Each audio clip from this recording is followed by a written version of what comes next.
Hi, welcome back to the channel. So, day 2 of the 6,000 mile service at home with the Royal Enfield Classic 350 and oil and filters today. The tappets yesterday on a cold engine, so today we've got to get the engine warmed up. So you've got to run it for a good 3, 4, 5 minutes so the crankcases are warm to touch. When we're waiting, we'll just get everything ready. I've got a drain pan here, 2 litres of oil, oil filter, replacement O-rings for the filters, and the tools I'm going to need. And just going to run this till the crankcases are sort of warm to touch. You don't want it boiling hot because you'll just burn your fingers taking everything off, and you'll end up dropping your nuts and bolts that you take out in the oil, guaranteed doing that. So we'll get the sump guard off while we're waiting on this temperature coming up.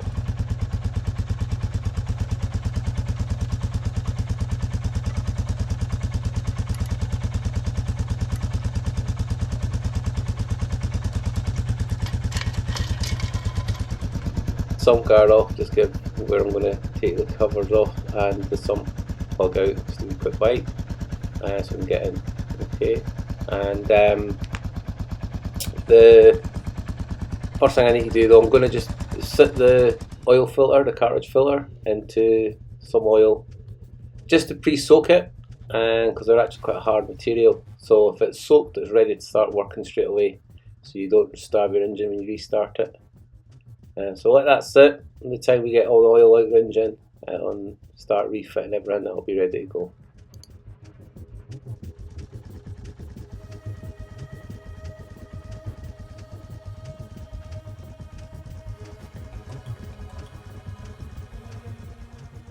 So that's warm enough now. Drop the oil out.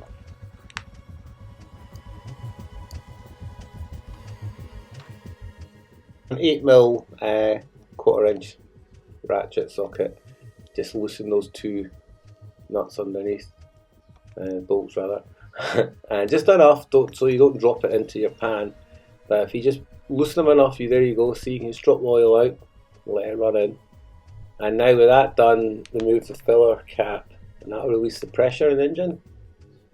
It's the same with all engines, but you change. I've done loads with golf course stuff over the years, and they're all the same, be it an internal or screw-on filter.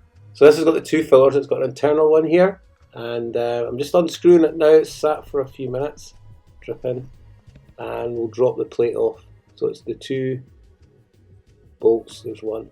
We'll get the other one in the plate. And then with them that out of the way, you've got a filter in here, plastic filter. So Royal Enfield say you should use like long nose pliers in it, but I just pull it out. Because it's about to break that eventually, doing that, chew it up. So there's a filter, that's reusable. It's got an O-ring on the end, we'll check after we clean it with some brake cleaner.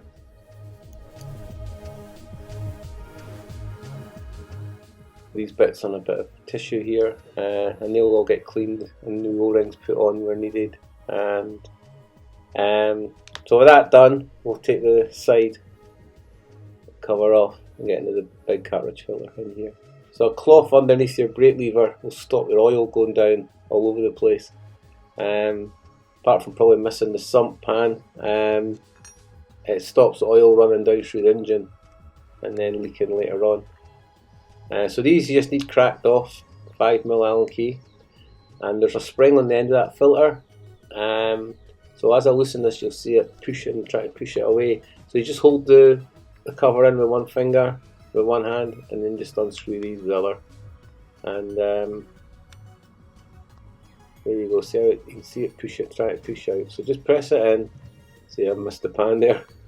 There'd be a lot worse running that cloth in. So anyway, get that tidied up. That's why I put a towel down, keep the slabs clean. So I just press that and you see how easy they come out. T-driver is really handy for doing this job.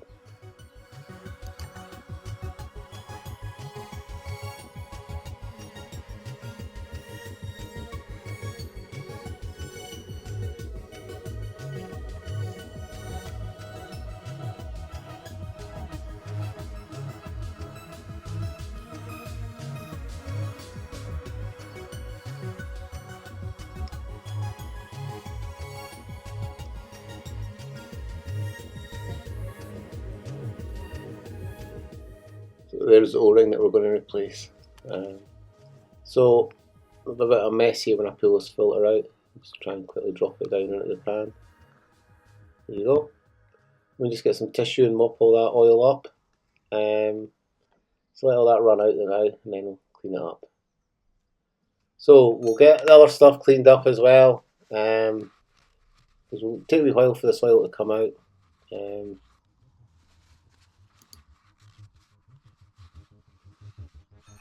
So Royal Enfield's video doesn't show you taking this sump out on the actual engine, and you look how hard this is to get into a 17mm spanner. A lot easier with a big long deep socket. A lot easier, 1/2 inch drive. Just get that and just pop it off. And there's a sump, a copper washer on that sump bolt. I've already bought one when I got my kit. So just break that, and you'll get another probably 200 millilitres of oil out there. And so they say 1700 for oil and filter change. Take this out, you should be able to get 18 or 19 in, depending how much oil you get out altogether, how long you leave it for the frame. Yeah, you'll see here I'm getting a wee bit of oil out. Fiddly to get into that one. It's not that hard, there you go. A wee bit more oil, you see.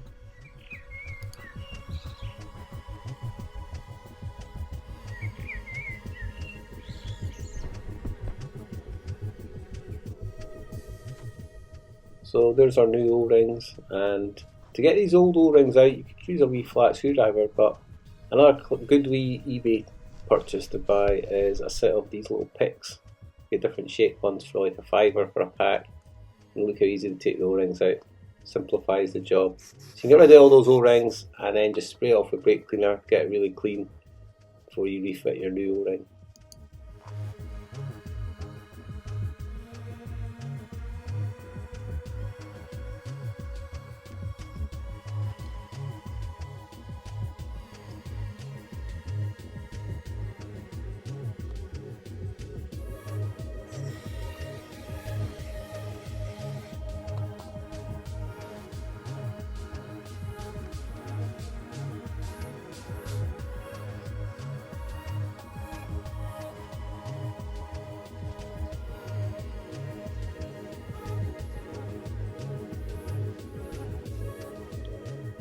So a good wipe clean, get any grit or anything that's lying in there out, and get your new O-ring on, and that's good to go.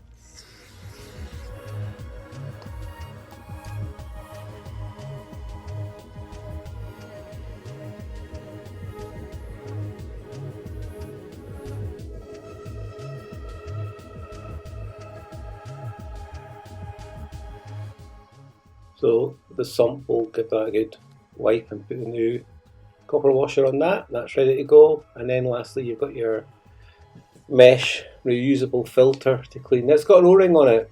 I didn't get one in the kit. The O-ring looks okay. Now that's a spare O-ring. Don't know what that's from. So I'll just chuck out the old filter. Go stick that in the old bag of the new one. And get rid of all those old things. I mean, you probably can reuse them, but it's not worth the risk of an oil leak. So yeah, I don't have an O-ring for that. It looks okay condition. However, I do have an aftermarket pack of garage O-rings. So just give this a good scoosh. Wash it from outside in and out the bottom, obviously. And then just let that sit and evaporate, dry. Give it a few minutes and it'll be ready to use.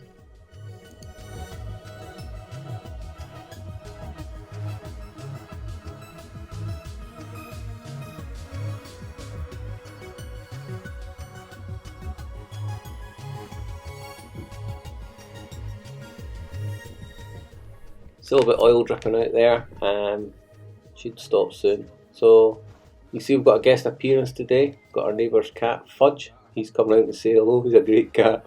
So I'll just stick this new filter that's been soaking now, get that stuck in. So it just slots onto, you can see there's a little raised notch there, it just goes on, it's easy. And get that put on, tightened up, and then we'll do underneath.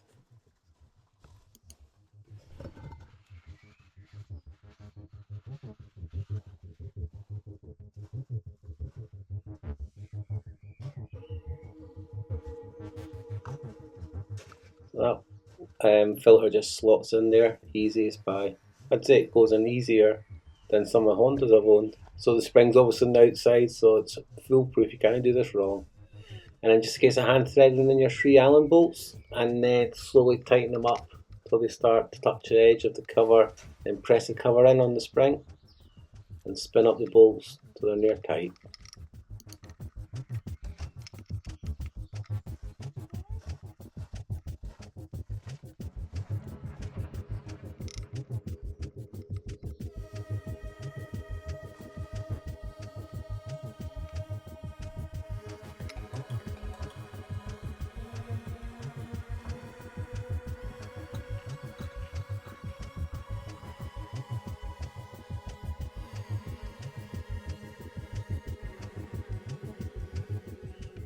So remember what I was saying about spark plug tight? This is all these need. Just tight and a tiny syndic. That's it. Nothing else. If you only keep it spark plug tight, you won't strip anything. That's all they need. And that's that job done. Give it a wee wipe.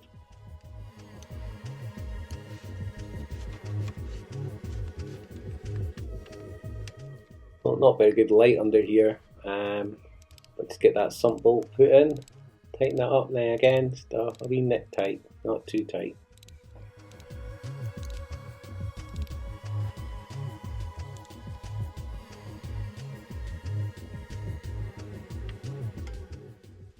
Okay, another quick wipe, and we'll slot in that reusable filter now. Move that out of the way, get a bit more room. See better now actually, better light now. So you can see it just goes in and just pushes in. Simple as that. All user friendly, everything on this bike. Really easy. So with the cover up, just put the 2 5mm bolts in. Just hand tighten them.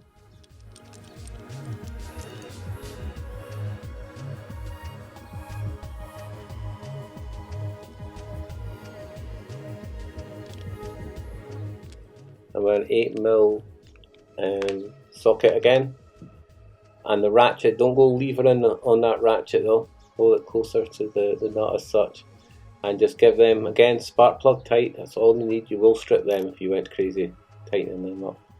You notice I don't use a torque wrench. I never have used torque wrenches on anything except an engine rebuild. Go by feel. It's hand tight, that's all you need, and spark plug tight. That's your settings. That's all you need. There you go. As easy as that. Job done.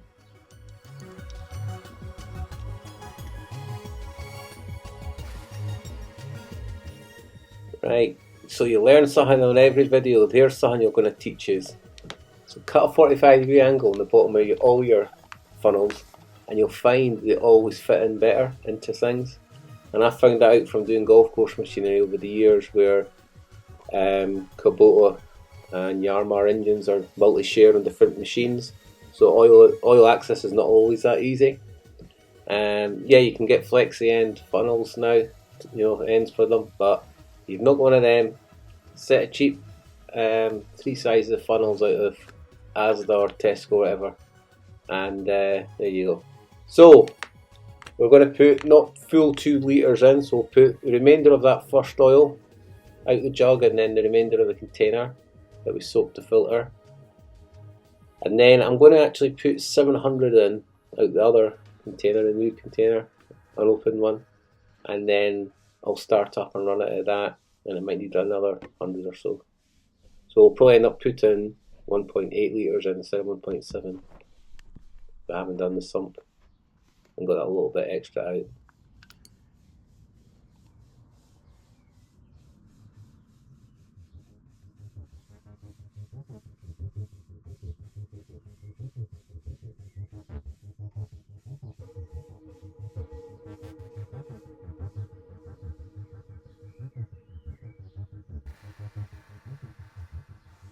So oil's in. So lastly, there's an O-ring on the filler cap. You see it? Just check it's okay, it's not a splitter that as well.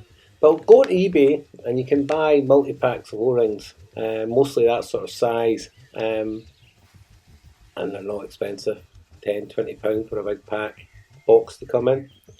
Worth buying all that sort of stuff in bulk. It's the cheapest way to buy everything in bulk.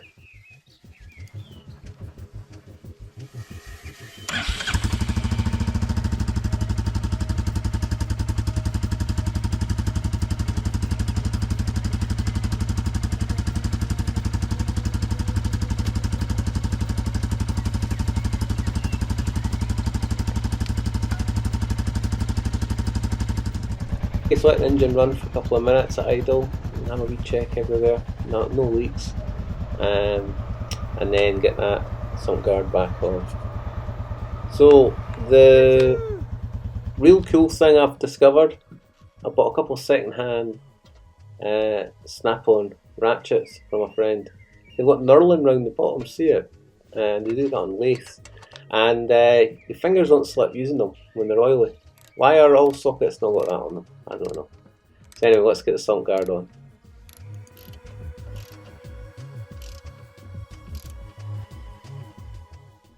So after about a quarter of an hour of the bike having been run, there's the oil levels sitting between the two levels. We'll check it after we take it for a wee run. But there you go, 1.8 litres of oil in it. Now here's a good wee tip. Your old plug you took out yesterday, get one of these spark plug holders. Keeps it dry, and chuck that in your pannier. So while we're at it, we'll just fix that plug spanner which rounded at the ends yesterday because someone had put a spark plug in far too tight when that engine was serviced. So there you go, I managed to get that working now. So Tesco Express going by, there you go. So we'll get the bike out for a quick run down the harbour and give it a check over again.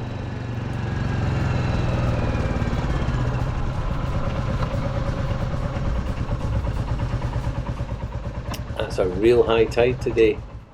5.1, it's not that high, it goes up to about 5.9, but high enough to put some. Now, notice the new panniers, yeah, got another set because the old ones had rotted. I need some panniers for going on holiday up north in 2 weeks' time. Aye, bit of a wild sea today. So, bike seems to be okay, no oil or that on it. So we'll check it next time I'm back out again. Up to work next week probably with it. I'll nip down the harbour as well when we're out, see what's going on down there.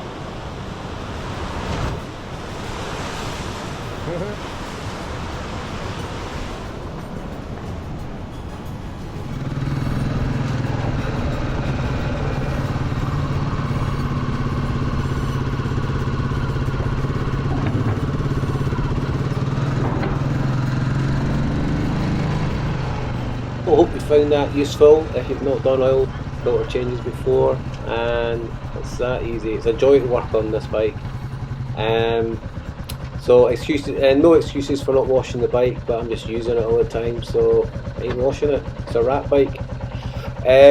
So thanks for watching as always. Leave your comments, whatever. I'll be back next week on a commute, no doubt. Get a film done and go somewhere else. Bye for now.